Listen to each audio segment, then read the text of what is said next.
नमस्कार, मैं विष्णु शर्मा आप सभी का आपके ही अपने चैनल विष्णु एडीपी में हार्दिक स्वागत करता हूं। और इंग्लिश बोलना पढ़ना लिखना सीखिए पार्ट 11 में आप सभी का स्वागत है। आज के पार्ट में मैं आपको बताने वाला हूं मोस्ट इंपॉर्टेंट वर्ड्स मीनिंग, यानी कि आज मैं जो वर्ड्स मीनिंग लेकर आया हूं ना, ये इतना ज़्यादा इंपॉर्टेंट है कि इसके बिना आप इंग्लिश ना बोल सकते हो, ना पढ़ सकते हो, ना ही लिख सकते हो। जी हाँ, ये इतने ज़रूरी है क्योंकि इनके बिना बहुत सारे जो सेंटेंस है वो कंप्लीट ही नहीं होते। जब आप कभी कहीं बोलना है, आपको कुछ चीज़ यूज़ करना है, कुछ भी बुक पढ़ रहे हैं, तो ये सब सेंटेंस है वो आते ही हैं। और ज़्यादातर यहाँ पे मैंने सब्जेक्ट और हेल्पिंग वर्ब मैंने यहाँ पे लिया हुआ है। बहुत सारे हेल्पिंग वर्ब, बहुत सारे सब्जेक्ट्स मैंने यहाँ पे लिया हुआ है, जिसमें बहुत से लोगों को कन्फ्यूजन रहता है। बहुत से लोग कन्फ्यूजन रहता है व्हेन का यूज़ कब करें, वाई कब करें, हुम किसे कहते हैं, हुज कब होता है, हाउ मेनी, हाउ मच, है ना। इसी प्रकार से हम कुड, शुड, इसमें अंतर होता है, तो बहुत से लोग कंफ्यूज हो जाते हैं। Sir have to, has to, इसके बाद आपने देखा विल हैव टू, तो ये सभी आज मैं कंप्लीट करने वाला हूँ। बहुत से लोग को तो दे, देयर, है ना, वी, वर, यहाँ तक के देयर, वर, इसमें भी उनको परेशानी होती है, वर, वेयर, यहाँ तक के, ठीक है। और भी बहुत सारे हेल्पिंग वर्ब है जो यहाँ पे मैं आपको बताने वाला हूँ। इसके साथ ही साथ सब्जेक्ट भी क्लियर हो जाएगा, तो लास्ट तक के बने रहेंगे। आज की क्लास बहुत ज़्यादा इंपॉर्टेंट है, जो स्टार्टिंग से इंग्लिश सीख रहे हैं उनके लिए बहुत ज़्यादा जरूरी है। चलिए स्टार्ट करते हैं। मोस्ट इंपॉर्टेंट वर्ड मीनिंग, सबसे पहले आई यानी मैं, ये तो बहुत इजी है लेकिन बताना जरूरी है। आई यानी मैं, मी यानी मुझे, ठीक है, मी, गिव इट टू मी, इसे मुझे दो, तो मुझे, ठीक है। गिव आई ऐसे नहीं बोलेंगे, ठीक है, तो मुझे। माय, मेरा, माय नेम इज ऐसे बोलते हैं ना, मेरा नाम, तो वो माय। यू यानी तुम या फिर आप, हम दोनों को यू कहेंगे, या तुम्हें भी बोलेंगे तो भी हम यू का यूज़ करेंगे। तो भाई हिंदी या उर्दू वगैरह में जैसे हम सम्मान देते हैं बड़ों को, तो आप ऐसे बोलते हैं, ठीक है। अपने हम उम्र को या छोटों को तुम बोल देते हैं, तुम्हें, तो उसके लिए हम यू का यूज़ करते हैं। लेकिन इंग्लिश में तीनों के लिए यू। योर, बहुत से यूवर ऐसे पढ़ते हैं, योर, ठीक है। योर यानी तुम्हारा या फिर आपका, यू यानी तुम, लेकिन योर यानी तुम्हारा या फिर आपका, ये चीज़ याद रखेंगे। व्हाट इज योर नेम, तुम्हारा नाम क्या है, आपका नाम क्या है, ठीक है। व्हाट इज यू नेम ऐसे नहीं पूछेंगे, तुम नाम क्या है, नहीं, योर नेम, इसलिए दोनों में अंतर है, ध्यान देंगे। वी यानी हम, अस यानी हमें, ठीक है। और इसे अवर या फिर आर भी पढ़ते हैं, अवर यानी हमारा, ठीक है। तो इस प्रकार से हम यहाँ पे यूज़ करेंगे। सब्जेक्ट का है वी आर बॉय, है ना, वी आर बॉयज, हम लड़के हैं। गिव इट टू अस, हमें दो, ठीक है। दिस इज़ आवर होम, ये हमारा घर है। तो इस प्रकार से हम, वैसे इसके जो एग्जाम्पल हैं उसके लिए अलग से वीडियो बनाऊंगा, आज केवल मीनिंग बता रहा हूँ। एग्जाम्पल मैं दो तीन सबके लेके आऊँगा और भी अच्छे से समझ आएगा, लेकिन आज केवल वर्ड मीनिंग आप समझिए। ही यानी वह, लेकिन किसके लिए, पुरुष, पुरुष यानी सीधी सी बात है जो लड़का हो, है ना, पुल्लिंग हो, उसके लिए हम ही यानी वह का यूज़ करते हैं। हिम यानी उसे, ठीक है। हिस यानी उसका। शी यानी भी वह होता है लेकिन स्त्रीलिंग, यदि कोई लड़की है तो हम शी बोलेंगे, ठीक है। हु इज शी, वह कौन है, तो भाई लड़की है तो हम शी का यूज़ करेंगे, लड़का है तो हम ही का यूज़ करेंगे। हर यानी उसे, ठीक है, हर यानी उसे। गिव इट टू हर, उसे दो। और हर यानी उसका भी होता है, ठीक है। व्हाट इज हर नेम, उसका नाम क्या है, तो फिर हम वहाँ पे हर का नेम कर, यदि लड़की का पूछ रहे हैं। व्हाट इज हिज नेम, यदि लड़का है तो हम हिज पूछेंगे, उसका नाम क्या है, तो उसका के लिए लड़का है तो हिज, लड़की है तो हर, ठीक है। ये बहुत सिंपल एग्जांपल दे रहा हूँ क्योंकि आप बिगनर लेवल के, ये जो मेरी जो ये चल रही है ना अभी सीरीज़, वो बिगनर लेवल के लिए। इट यानी यह, निर्जीव वस्तु जो होती है या जिसका हमें जेंडर नहीं पता तो इट लगाते, इट यानी यह, इट यानी इसे भी बोलते हैं, ठीक है। इट्स यानी इसका, ठीक है, इट्स यानी इसका। दे यानी वे, ठीक है, ठीक है, दे यानी वे। दे आर गर्ल्स, वे लड़कियां हैं। देम यानी उन्हें, ठीक है, देम यानी उन्हें। और देर यानी उनका, देर यानी उनका। दिस यानी यह, कोई एक चीज हमारे पास में हो तो हम बोलेंगे दिस। दीज यानी ये, एक से ज़्यादा चीज़ लेकिन हमारे पास में हो तो हम बोलेंगे दीज। जैसे बहुत सारे पेन हमारे पास में तो दीज, एक पेन हमारे पास में तो दिस। अब बिल्कुल वैसे ही दैट यानी वह, अब वही एक पेन या कोई चीज़ हमसे दूर में है तो हम बोलेंगे दैट, एक चीज़ के लिए। और दोज, वो बहुत सारी जो चीज़ें हैं वो हमसे दूर हो तो हम बोलेंगे दोज। तो दैट और दोज, तो ये दिस सिंगुलर के लिए होता है, दैट भी सिंगुलर के लिए, लेकिन ये पास में है, दूर में है। और दीस बहुत सारे प्लूरल बहुवचन के लिए, लेकिन ये पास में है, और बहुत सारा दूर में हो तो दोज का यूज़ करते हैं। तो यह, ये, वह और वे, ठीक है। These, that, those. व्हाट यानी क्या, ठीक है, व्हाट यानी क्या, बहुत ईजी है। व्हाट इज योर नेम सबसे ईजी, तो यही आप लोग पढ़ते हैं। व्हेन यानी कब, व्हेन इज योर बर्थडे, है ना, आपका बर्थडे कब आता है, कब है, तो व्हेन यानी कब। हाउ हम बोलते हैं how do you do, how are you, कैसे हो, तो ये हाउ यानी कैसे होता है, ठीक है। वेयर, वेयर यानी क्या होता है, कहाँ, वेयर है कहाँ। वेयर डू यू लिव, आप कहाँ रहते हो, ठीक है। वेयर आर यू गोइंग, आप कहाँ जा रहे हो, तो ये कहाँ। वाई, वाई यानी क्यों, ठीक है, बोलते हैं ना वाई, ठीक है, तो वाई यानी क्यों। हु यानी कौन, ठीक है, हु इज दिस, वह कौन है। हुम यानी किसे या फिर किससे या फिर किसकी, तो हम वहाँ पे हुम का यूज़ करते हैं।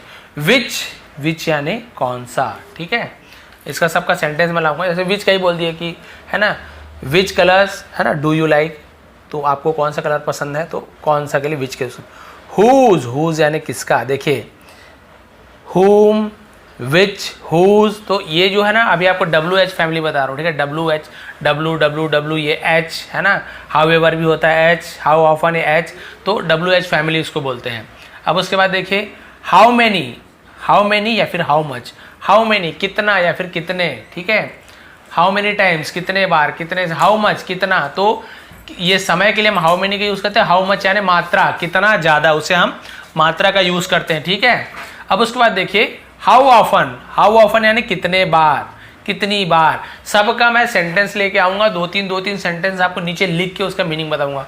हाउ लॉन्ग, कितनी देर, उसके लिए हम हाउ लॉन्ग का यूज़ करेंगे, ठीक है। और इसके बाद देखिए हेयर यानी क्या होता है, यहाँ, हेयर यानी यहाँ, देयर यानी वहाँ, और वेयर यानी कहाँ, ठीक है। जैसे शायद मैं वेयर लिखा भी हूँ ऊपर, अभी एक साथ चल रहा था, अभी मन से लिखता हूँ मैं, कहीं से देखना तो है नहीं, जो मन में आते आता है मैं लिखते जाता हूँ, तो इसलिए मेरी वीडियो यूनिक रहती है, ठीक है। तो आप देखिए जो कई बार डबल हो जाता है, तो वेयर यानी कहाँ, तो ये सब का यूज़ भी आपको बताने वाला हूँ। कुछ इंपॉर्टेंट जो थोड़े से कठिन होगा उसका मैं आपको अच्छा से बता दूंगा। कैन यानी सकना, सकता, ठीक है, मैं कर सकता हूँ या कुछ चीज़ कर सकना। आई कैन रन फास्ट, मैं तेज़ दौड़ सकता हूँ। आई कैन स्पीक इंग्लिश, मैं इंग्लिश बोल सकता हूँ, ठीक है। कुड यानी कर सकते थे कोई चीज़, कुड यानी कर सकते थे या कर सका, हम वहाँ पे कुड का यूज़ करते हैं। कैन का ही क्या होता है, पास्ट टेंस को हम कुड कहते हैं, ठीक है। तो ये चीज़ आप ध्यान रखेंगे, कैन का पास्ट कुड, ठीक है। जैसे मान लीजिए आपको बोलना है कि जब मैं स्कूल में था तब मैं अंग्रेजी बोल सकता था, तो when I was at school I could speak English fluently. I could speak English, could बोल सकता था, ठीक है। आई कैन स्पीक इंग्लिश, मैं बोल सकता हूँ। आई कुड स्पीक इंग्लिश बोल सकता था, तो कैन और कुड में ये अंतर है। कुड हैव का यूज़ कब करते हैं, जब कोई चीज़ हो सकता था, ठीक है, कोई चीज़ हो सकता था, संभावना हो सकता था, कुड हैव का यूज़ करते हैं। जैसे वह हमारा इंतजार कर सकता था, तो हम क्या बोलेंगे, he could have waited for us, हम उसका इंतजार कर सकते थे उसका, तो ये चीज़ हो सकता था, तो हम वहाँ पे कुड हैव का यूज़ करते हैं। विल बी एबल यानी कोई चीज़ कर सकेगा, आप अंग्रेजी जल्दी बोल सकोगे, तुम जल्दी अंग्रेजी बोल सकोगे, हम वहाँ पे विल बी एबल टू का यूज़ करेंगे। जैसे you will be able to speak in English very soon, ठीक है, तो हम वहाँ पे विल बी एबल टू, कर सकोगे, बोल सकोगे, दौड़ सकोगे, विल बी एबल टू, ये ध्यान रखेंगे। मे यानी हो सकता है, लेकिन भाई मे यानी होता है संभावना कम होता है, ऐसे हो सकता है लेकिन संभावना कम है, बारिश हो सकती है, कुछ चीज़ हो सकता है, लेट हो सकती है, लेकिन संभावना क्या है, कम है। या फिर हम अनुमति मांगते हैं किसी से, है ना, क्या मैं अंदर आऊँ, मे आई कम इन, तो वहाँ पर मे का यूज़ करते हैं, ठीक है। जैसे हमें देर हो सकती है, तो वी मे बी लेट, हमें देर हो सकती है। मे आई कम इन, क्या मैं अंदर आ सकता हूँ, है ना। क्या मैं तैरने जाऊँ, माँ क्या मैं तैरने जाऊँ, तो मे आई गो स्विमिंग, ठीक है, मे आई गो स्विमिंग, अपनी माँ से पूछ सकते हो आप, तो आप कुछ भी पूछ रहे हो, अनुमति ले रहे हो, तो भी मे का यूज़ करेंगे। और कोई संभावना है कि हो सकती है, तो हम वहाँ पे भी मे का यूज़। माइट यानी भी शायद, संभावना लेकिन कम संभावना, हो सकता है इतना संभावना, माइट यानी एकदम कम संभावना, मतलब शायद ही हो सकता है, बहुत ही कम उसका वो है, तो वहाँ पे हम क्या करते हैं, माइट का यूज़ करते हैं। ये छोटी छोटी ग्रामर वाली चीज़ें हैं, अभी मीनिंग समझाने से थोड़ा जल्दी समझा रहा हूँ। जैसे वह शायद भूखा होगा शायद, मतलब थोड़ी संभावना है, बहुत ज़्यादा नहीं है, थोड़ी संभावना में शायद भूखा होगा, तो ही माइट बी हंग्री, ऐसे हम यूज़ करते हैं। एग्जाम्पल बहुत जल्दी लेकर आने वाला हूँ, क्योंकि आज थोड़ा बहुत इंपॉर्टेंट है, इसलिए मैं लेकर आया हूँ। ये सब हेल्पिंग वर्ब है, ये सभी आने वाले हैं, ये सब आप जान गए, मतलब आपका बहुत सारा काम हो गया। इसी में बहुत ज़्यादा कन्फ्यूज़न होता है, और यही सब चीज़ तो आप बोलते हो, ऐसे कर सकता है, ऐसे कर सकूँगा, ऐसे करता था, ऐसे करेंगे, दौड़ेंगे, भागेंगे, ये सब चीज़ तो हेल्पिंग वर्ब है, ठीक है। इसी प्रकार से मे हैव या फिर माइट हैव, जैसे मे और माइट का यूज हमने देखा, वैसे ही मे हैव या फिर माइट हैव का यूज, ये संभावना हो चुकी है, यानी ये हो चुकी होगी, ये चीज हो चुकी होगी। जैसे एग्जाम्पल मैंने लिखा है शायद बस छूट गई होगी, ठीक है, छूट गई होगी, तो द बस मे हैव या फिर माइट हैव लेफ्ट, शायद बस छूट गई होगी, तो उसके लिए हम मे हैव या फिर माइट हैव का यूज करते हैं। शुड यानी चाहिए, लेकिन मुझे दूध चाहिए, मुझे बस चाहिए, ये नहीं, वो नीड वांट, वो वांट यानी चाहिए, नीड यानी जरूरत है, वो अलग चीज हो गया। ये शुड यानी चाहिए, जब किसी को हम सलाह देते हैं ना, आपको ये करना चाहिए, आपको ये करना चाहिए, आपको ये नहीं करना चाहिए, तो शुड नॉट, तो हम वहां पे शुड का यूज, जैसे आपको इंग्लिश बोलनी चाहिए, ठीक है, तो यू शुड स्पीक इंग्लिश, है ना, आपको जिम जाना चाहिए, you should go to gym, तो हम वहां पे कुछ सलाह दे रहे हैं। आपको स्मोकिंग नहीं करनी चाहिए, यू शुड नॉट स्मोकिंग, है ना, यू शुड नॉट स्मोक, यानी आपको स्मोकिंग नहीं करनी चाहिए, तो हम वहाँ पे स्मोक बोलते हैं, फर्स्ट फॉर्म को यूज करते हैं। तो देखिए आप यहाँ पे देखेंगे शुड कुछ चीज करना चाहिए, नॉट जोड़ दो शुड नॉट, तो नहीं करना चाहिए, ठीक है। तो इस प्रकार से हम शुड का यूज करेंगे कुछ चीज सलाह देते समय। शुड हैव करना चाहिए था, शुड यानी आपको ये करना चाहिए, लेकिन शुड हैव पास्ट टेंस समझ लीजिए, आपको ये चीज करना चाहिए था, तो हम वहां पे क्या करते हैं, शुड हैव का यूज करते हैं। जैसे कि मान लीजिए कोई एग्जांपल आपको देना है शुड हैव का, तो हम क्या दे सकते हैं, तुम्हें जाना चाहिए था, ठीक है, केवल बोलूंगा तुम्हें जाना चाहिए, तो मैं क्या बोलूंगा, यू शुड गो, तुम्हें जाना चाहिए, लेकिन तुम्हें जाना चाहिए था पास्ट टेंस टाइप से हो गया, तो हैव में हम थर्ड फॉर्म अगर हम क्या बोल देंगे, you should have gone, third form you should have gone, तुम्हें जाना चाहिए था, कुछ चीज करना चाहिए था, है ना, तुम्हें मुझसे पूछना चाहिए था, you should have asked me, third form लग जाएगा, तुम्हें उसे देखना चाहिए था, you should have seen him, ठीक है, सीन थर्ड फॉर्म लगता है, हैव है, तो ये आपको बहुत डिटेल में समझाना है, अभी मतलब समझ आइए। शुड हैव कुछ चीज करना चाहिए था, शुड यानी चाहिए। मस्ट जरूरी है कोई चीज, ये चीज करनी ही चाहिए, हम वहां पे मस्ट का यूज करते हैं, है ना, तुम्हें अब निकलना ही चाहिए, यानी जरूरी है निकलना, तुम्हें अब निकलना ही चाहिए, तो आप बोलोगे यू मस्ट लीव नाउ, यहाँ पे देखिए we must travel with ticket, है ना, टिकट, तो हमें टिकट के साथ यात्रा करना चाहिए, हमें यानी टिकट लेकर ही यात्रा करना चाहिए, तो ये जरूरी है, टिकट लेकर ही यात्रा करना चाहिए, तो वहां पे हम यू मस्ट का यूज करेंगे। उसी प्रकार से वुड का यूज हम कब करते हैं, एक तो जैसे मान लीजिए कोई सेंटेंस है, ठीक है, उस सेंटेंस में जो जैसे मान लीजिए सेंटेंस है लंबा, अब इसमें का जो पहला भाग है कॉमा तक के, वो भूतकाल का है, पास्ट टेंस का, और आगे का जो उसी सेंटेंस के आगे का जो बात है वो है फ्यूचर टेंस का, तो हम वहां पे विल की जगह वुड का यूज करते हैं। एग्जांपल देता हूं, जैसे मुझे मालूम था, ठीक है, जैसे मैंने लिख दिया यहाँ पे, ऐसे लिख रहा हूं, समझ जाइएगा, जैसे मैं लिख दिया कि मुझे मालूम था, ये क्या हो गया था, पास्ट टेंस, लेकिन इसके आगे का सेंटेंस है मुझे मालूम था, फ्यूचर टेंस बना देते हैं कि वह जीतेगा, ठीक है, मुझे मालूम था वह जीतेगा, तो देखिए मैंने क्या बोला, पहला सेंटेंस पास्ट और सेकंड, जो पहला सेंटेंस पास्ट और उसकी सेंटेंस का बाद का भाग फ्यूचर है, गा गी गे, फ्यूचर टेंस था, तो हम यहाँ पे विल का यूज नहीं करेंगे, यदि पहला पास्ट है फिर फ्यूचर है तो विल की जगह हम वुड का यूज करेंगे। कैसे कि मुझे मालूम था, आई न्यू, ठीक है, वह को हम ही बोलेंगे, तो he would win, I knew he would win, तो ऐसे नहीं बोलेंगे I knew he will win, ऐसे नहीं बोलेंगे, विल यानी भी जीतेगा, गा गी मतलब वही निकलेगा, लेकिन ग्रामर में वो गलत हो जाएगा। जब हम पास्ट टेंस के साथ फ्यूचर यूज करते हैं तो विल की जगह वुड का यूज करेंगे, और इसका वीडियो डिटेल में बना दूंगा, लेकिन आप समझ गए वुड का यूज कब होता है, ठीक है। पास्ट के सेंटेंस में हम विल की जगह वुड का यूज करते हैं। हैव या फिर हैज, अब यहाँ पे देखिए मैंने लिख दिया है, टेंस में इसका रूल अलग है, थर्ड फॉर्म लगता है, चुका था, चुकी थी, वो नहीं समझाऊंगा, तो टेंस में क्लियर है, इसका मीनिंग जानना है, तो हैव या हैज यानी क्या होता है, किसी का है, किसी के पास है, तो हम वहाँ पे हैव या फिर हैज, या मेरा है या मेरे पास है, तो हम वहाँ पे हैव या हैज को यूज करते हैं। जैसे आई हैव अ पेन, मेरे पास एक पेन है, आई हैव अ मोबाइल, मेरे पास एक मोबाइल है, ठीक है, ही हैज अ पेन, उसके पास पेन है, तो ही है तो हैज लगाएंगे, सी है तो हैज, आई है ना, आई यू वी दे, उसके तो हैव लगाते हैं, ही शी इट या किसी का नेम है तो हैज लगाते हैं, तो किसी के पास कुछ चीज है। अब बिल्कुल उसके ऑपोजिट हैड, किसी के पास कुछ चीज था, सब में हैड लगेगा, आई है, ही रहे, यू रहे, वी रहे, सब के साथ हैड लगेगा। जैसे मेरे पास कार थी तो आई हैड अ कार, उसके पास कार थी, ही हैड अ कार या शी हैड अ कार, तो वहाँ पे टेंशन नहीं है कि यहाँ पे टेंशन ना आई के साथ हैव लगता है, आई के साथ हैज नहीं लगेगा, ठीक है। ही के साथ हैज लगेगा, ही के साथ हैव नहीं लगेगा, तो सोचना पड़ता है आई भी जैसे आपको बताया। लेकिन यहाँ हैड सबके साथ, I had, you had, we had,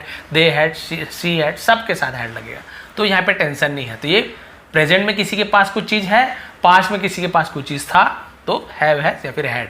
आगे बढ़ते हैं। बिल्कुल इसी तरीके से हैव टू, हैज टू, ये स्टोरी में बताते ही रहता हूं जो, लेकिन नया मेरे वीडियो में उनको समझाना जरूरी है।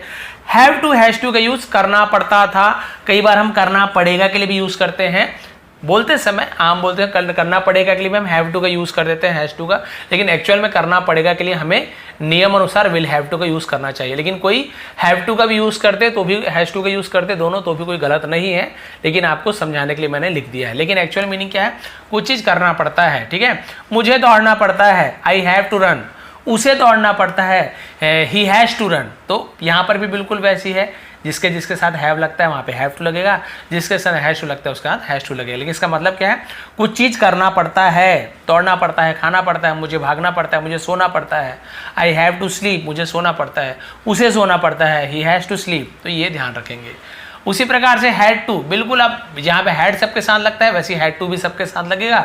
इसका ऑपोजिट है, करना पड़ता था, मुझे करना पड़ा, मुझे करना पड़ता था, दोनों के लिए हम ऐसे यूज़ करेंगे। बिल्कुल वैसे ही मुझे दौड़ना पड़ता था तो आई हैड टू रन, है ना, उसे खेलना पड़ता था, ही हैड टू प्ले, उसे पढ़ना पड़ता था, सी हैड टू रीड, तो हम वहाँ पे फर्स्ट फॉर्म को यूज़ करेंगे, हैव टू, हैज़ टू और हैड टू।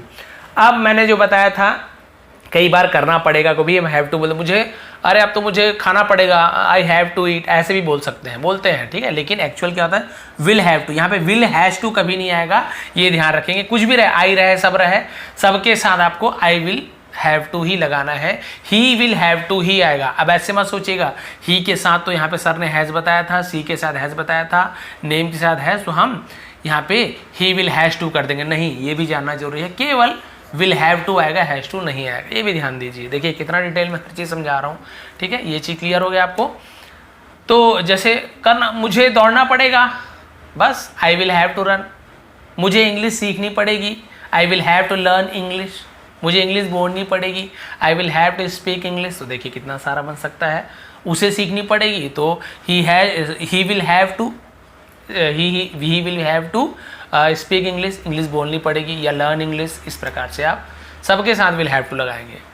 वुड लाइक, बस दो बचा हुआ है, वुड लाइक। अब वुड लाइक क्या है, इच्छा जाहिर करना, भाई मैं ये करना, मुझे ये करना पसंद है, या मैं ये करने की इच्छा है, ठीक है, मुझे इंग्लिश बोलना चाहता हूँ, इंग्लिश बोलने की इच्छा है, तो आप जैसे बोलना है कि मैं मतलब फ्लुएंटली यानी धारा प्रवाह अंग्रेजी बोलना चाहता हूँ, तो इच्छा जाहिर कर रहा हूँ, बोलना चाहता हूँ, करना चाहता हूँ, तो वहाँ पे आप वुड लाइक का यूज़ करोगे। जैसे कि मैं फ्लुएंटली इंग्लिश बोलना चाहता हूँ, तो आप क्या बोल दोगे, I would like to speak English fluently, ठीक है, I would like to speak English fluently, बस ऐसे, तो आप इच्छा जाहिर कर रहे हैं, ठीक से, ठीक है, सॉरी। तो मैं तुमसे एक सवाल पूछना चाहता हूं, तो आप क्या बोलोगे, I would like to ask you one question, I would like to, तो आई वुड लाइक कुछ चीज़ करना चाहता हूं, मैं आप सभी को धन्यवाद देना चाहता हूं, I would like to thank all my subscribers, आप सभी सब्सक्राइबर को मैं धन्यवाद देना चाहता हूँ। ये तो मैंने जानबूझ के लिखा है क्योंकि दिल से आप लोगों को धन्यवाद है, जो आप लोग इतना ज़्यादा प्यार देते हैं, है ना। अब कॉपी पेन से बस पढ़ा रहा हूँ ना, फिर कोई मेरे पास बोर्ड है, डिजिटल बोर्ड कुछ नहीं है मेरे पास, बस एक कॉपी पेन है आप लोग के लिए, एक मोबाइल से पढ़ाता हूँ। उसके बाद भी आप लोग इतना ज़्यादा प्यार देते हैं, उसके लिए भी मैं I would like to thank all my subscribers, ठीक है। मैं अपने सभी सब्सक्राइबर्स को, अपने परिवार को धन्यवाद देना चाहता हूँ, तो कुछ चीज़ करना चाहता हूँ, वुड लाइक। लास्ट में बच गया यूज टू, और बहुत सारा है यूज टू, उसको अगले पार्ट में कवर करेंगे बिल्कुल एग्जाम्पल के साथ। यूज टू, किया करता था, दौड़ा करता था, भागा करता था, वो खेला करता था, यूज टू, ठीक है। जैसे मैं खेला करता था, आई यूज टू प्ले, वह खेला करता था, ही यूज टू प्ले, वह गाया करती थी, तो गाया नहीं होता सिंग, ठीक है, तो शी यूज टू सिंग। तो कुछ चीज, मैं जिम जाया करता था, तो I use to go to gym, ठीक है। तो आप भाई कुछ चीज़ किया करते थे, तो आप वहाँ पे यूज टू का यूज़ करेंगे। क्लियर हो गया। तो आपने क्या क्या सीखा सब्जेक्ट और हेल्पिंग वर्ब में, एक बार रिवर्स करते हैं। I, me, my, you, your, we, us, our, ठीक है, आवर भी बोलते हैं, he, him, his, she, her, her, it, its, they, them, their, है ना, this, these, that, those, what, when, how, ठीक है, वेयर यानी कहाँ, ठीक है, वाई, हु, और इसी प्रकार से whom, which, whose, how many, how much, how often, how long, here, there, where, और हमने क्या सीखा, ठीक है, can, could have, will be able to, may, है ना, संभावना, might have, sorry, may have, might have, और should have, must का यूज हमने देखा, would, have, has, had, ठीक है, have to, has to, had to, will have to, देखिए इतना सारा एक ही बार समझा, इसके लिए सब अलग अलग वीडियो बनाते हैं, वुड लाइक और यूज टू, इस प्रकार से आप देखेंगे कि हमने, अरे सॉरी हिल गया यहाँ से, इसको मैं ठीक कर देता हूँ, इसको यहीं पे रख देता हूँ, सॉरी मोबाइल हिल गई थी मेरे ही हाथ से लग के, बहुत थोड़ा सीधा कर रहा था तो टेढ़ा मेढ़ा हो गया था। तो खैर ये तो थी प्रॉब्लम जो अभी हुई। आपको बताएंगे ये वीडियो आपको कैसे लगी, थोड़ी भी हेल्प मिली कि नहीं, क्योंकि यदि आप इंग्लिश बोलना चाहते हैं, लिखना चाहते हैं, पढ़ना चाहते हैं तो ये सब की मीनिंग आपको जानना ज़रूरी है, क्योंकि इसके बिना तो मान के चलो कि बहुत ज़्यादा मुश्किल हो जाएगी इंग्लिश पढ़ना, बोलना, लिखना। तो आपको बहुत ज़्यादा ज़रूरी है सब्जेक्ट, हेल्पिंग वर्ब, ये जान जाओगे तो आपका ऐसे ही आपका 1/3 काम तो ऐसे ही हो गया। फिर 10 सीख जाइए, 10 सीखने के बाद और आपका आधा काम पूरा होगा। वोकैबुलरी आपको धीरे धीरे याद होती रहेगी, जो भी मैं स्टोरी वगैरह पढ़ाता हूँ बहुत सारे वर्ड मिल जाते हैं। इसके अलावा और भी इंपॉर्टेंट वर्ड मीनिंग मैं लेकर आने वाला हूँ। घर में कौन कौन से वर्ड यूज़ करते हैं, जानवरों के नाम, फलों के नाम, ये सब तो ईजी है। और बहुत सारे इंपॉर्टेंट वर्ड्स मीनिंग मैं आपके लेके आने वाला हूँ। मसालों के नाम, जो भी हम दौड़ते भागते हैं, खांसते हैं, छींकते हैं, सबका मैं इंग्लिश वर्ड लेकर आने वाला हूँ। आज की क्लास थोड़ी पसंद है तो प्लीज़ लाइक करेंगे, शेयर करेंगे। आप सभी का बहुत बहुत धन्यवाद। आपका दिन शुभ रहे।